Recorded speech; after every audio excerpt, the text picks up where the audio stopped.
बिस्मिल्लाहिर्रहमानिर्रहीम। अस्सलाम वालेकुम नाज़रीन किराम, आप देख रहे हैं प्राइम टाइम और प्राइम टाइम में आप सभी नाज़रीन का खैर मकदम है। प्राइम टाइम में आज बात करते हैं पहलगाम कत्लेआम। इस सानिया ने कश्मीर की रूह को ज़ख्मी कर दिया है। इस कत्लेआम से पूरा कश्मीर मुआशरा जो है वो तबाह हो गया है। इस सानिया ने पूरी वादी के साथ साथ पूरी दुनिया को हिला कर रख दिया है। नाज़रीन किराम, इस हमले के बाद मुख्तलिफ हिंदुस्तानी रियासतों में कश्मीरी तलबाओं और ताजरों को हिरासा किया जा रहा है। और इस तरह के फ़िरका वाराना हदफ जो है वो वही लोग उठाते हैं जो सिर्फ तकसीम के खमा अफराद के एजेंडे को जो है उनको आगे बढ़ाते हैं। अब इन सो कॉल्ड नेशनलिस्ट्स को कौन समझाएगा? इसको कौमी परस्ती नहीं कहते हैं जनाब। इन तमाम सो कॉल्ड कौमी परस्तों से मेरा एक सवाल है जनाब, जब पूरा कौम जो है वो सोग मना रहा था पहलगाम के अलमनाक हमले के बाद, जब खौफ हर्ष जो है वो फैल गया था, जब मुकामी कश्मीरियों ने, ऑटो ड्राइवरों ने, टैक्सी ड्राइवरों ने, होटलों के मालिकान ने कदम बढ़ाया और उन्होंने फंसे हुए सयाहों से एक रुपया भी नहीं लिया ना, तो सारा कुछ फ्री कर दिया। खौफजदा टूरिस्टों को हवाई अड्डों और रेलवे स्टेशनों तक उनको फ्री में छोड़ दिया। इस बहरान के लम्हे में मदद की, इंसानियत और पनाह की पेशकश की गई है। और एक ऐसे ही वक्त में एयरलाइंस ने अपने टिकटों की कीमतों को आम किराए से 5 से 6 गुना तक बढ़ा दिया। इस सानिया को देखकर खौफजदा लोगों से मायूसी का फायदा उठाकर 6 गुना तक किराया बढ़ा दिया। कहाँ है ये सो कॉल्ड नेशनलिस्ट जिन्होंने इन एयरलाइंस पर कोई सवाल नहीं उठाया है? आप इन एयरलाइंस से पूछताछ क्यों नहीं कर रहे हैं?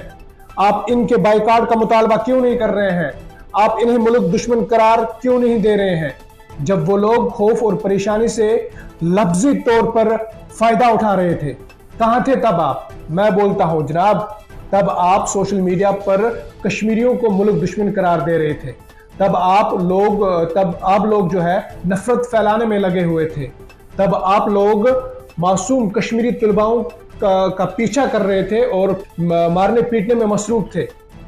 इस बहरान, इस लम्हे में कश्मीरियों ने दिखाया कि हकीकी इत्तेहाद और इंसानियत कैसी होती है। कश्मीर जिंदाबाद, कश्मीरियत जिंदाबाद। नाज़रीन किराम, पहलगाम में हुए दहशतगर्दाना हमले की मुल्क भर में शदीद मजम्मत की जा रही है। सभी की हमदर्दियाँ हलाक होने वाले सयाहों और इनके अहल खाना के साथ है। इस वाक़े के बाद बहुत से लोग कश्मीर न जाने की बात करते हुए भी नज़र आए हैं। और लेकिन क्या आप जानते हैं कि कश्मीर ने खुद इस हमले की शदीद अल्फाज में मजम्मत की है? आज कश्मीर का हर बच्चा, हर बूढ़ा जो है वो दहशतगर्दी के खिलाफ खड़ा है और इसे जड़ से ख़त्म करने का मुतालबा कर रहा है। इस वाक़े ने एक बार फिर साबित कर दिया कि कश्मीर दहशतगर्दी की हिमायत नहीं करता बल्कि इसकी सबसे बड़ी कीमत चुका रहा है। नाज़रीन किराम, जब दहशतगर्दों ने पहलगाम में सयाहों को निशाना बनाया तो टैक्सी ड्राइवरों, शिकारा मालिकान, होटल वालों, घोड़ा गाड़ी के मालिकान, हर एक ने अपनी रोजी रोटी पर इंसानियत का इंतखाब किया। किसी ने टैक्सी का किराया नहीं लिया और ना ही किसी ने होटल के कमरों के लिए पैसे मांगे। हर कोई जो है वो सिर्फ ये चाहता था कि जख्मी सयाहों को जल्द अज जल्द महफूज मुकामात पर जो है वो भेजा जाए।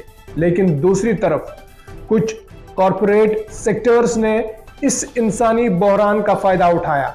वाक़े के चंद घंटों के अंदर ही फ़िज़ाई किरायों में जो है ज़बरदस्त इजाफा हुआ। कई मुसाफिर 50,000 रुपये तक के टिकट जो है वो खरीदने पर मजबूर हुए। सितमज़री यह है कि इस मौके पर इंसानियत का मुज़ाहरा करने के बजाय मुनाफाखोरी को तरजीह दी गई है। और हैरान कुन बात यह है कि इस लालच पर न कोई बहस हुई और ना ही ऐसे मुनाफे खोरों के निज़ाम पर किसी ने तनकीद की। हालांकि जब शिकायत दर्ज की गई, इसके बाद हुक्काम ने इस पर एक्शन लिया है और श्रीनगर से दिल्ली की परवाज़ों का किराया भी कम किया गया। और आपको बता दें कि ऐसे हालात में कहीं ना कहीं रेल सर्विस भी शुरू होनी चाहिए। देखिए, इफ्तिताह के लिए धूमधाम बाद में भी मुनक़िद की जा सकती है। इस बहरान के वक्त लोगों की मदद के लिए सर्विस जो है वो शुरू करनी चाहिए, क्योंकि ये तेज़ रफ्तार ट्रेन सर्विस पहले ही शुरू होने वाली थी। अब इस बहरान में نہ تو ہمیں دوم دام کا ویٹ کرنا چاہے اور نہ ہی ہری جھنڈی کا۔ ناظرین کرام، آج ضرورت اس بات کی ہے کہ دہشت گردی کی نہ صرف مذمت کی جائے بلکہ ان تنظیموں سے بھی سوال کیا جائے جو بحران کو کاروبار میں بدل دیتے ہیں۔ بہت بہت شکریہ۔ آج کے پرائم ٹائم میں اتنا ہی۔ اپنے میزبان فیصل بٹ کو دیجیے اجازت اس وعدے کے ساتھ کل ہوگی آپ سے پھر ملاقات۔ اللہ نگہبان۔ جموں کشمیر کی خبروں کے لیے جڑے رہیے GK اپڈیٹ کے ساتھ۔